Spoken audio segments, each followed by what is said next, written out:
Hello guys, আসসালামু আলাইকুম। Welcome back to my new blog.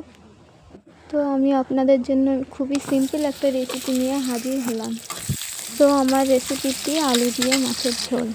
তো প্রথমে কড়াইতে তেল দিয়ে পেঁয়াজটা দিয়ে দিতে হবে। পেঁয়াজটা লাল হয়ে আসলে আদা রসুন দিতে হবে। আদা রসুন দেওয়ার পরে আলুটা দিয়ে দিতে হবে, একটু নেড়ে ছেড়ে।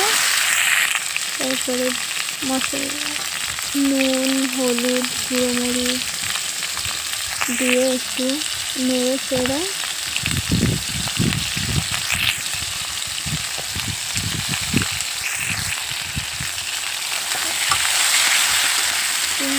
একটু নেড়ে চেড়ে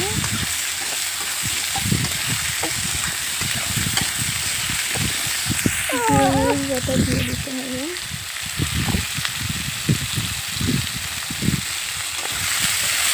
তারপর জিরে মরিচ বাটাটা দেওয়ার পরে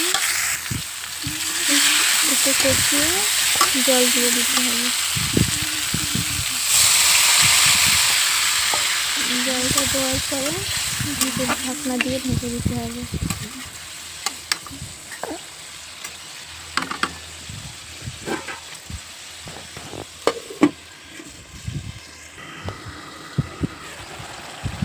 তারপরে ঢাকনাটা খুলে একটু কষিয়ে ঝোল দিয়ে দিতে হবে।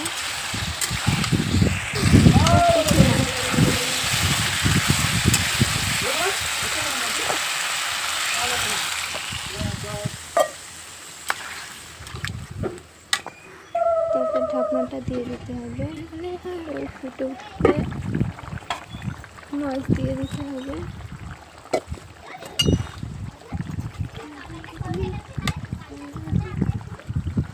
মাছটা দেওয়ার পরে আবার ঢাকনাটা ঢেকে দিতে হবে।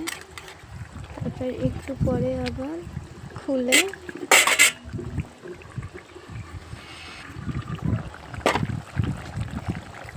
গুঁড়ো মরিচের গুঁড়ো একটু ওপর দিয়ে ছড়িয়ে দিতে হবে।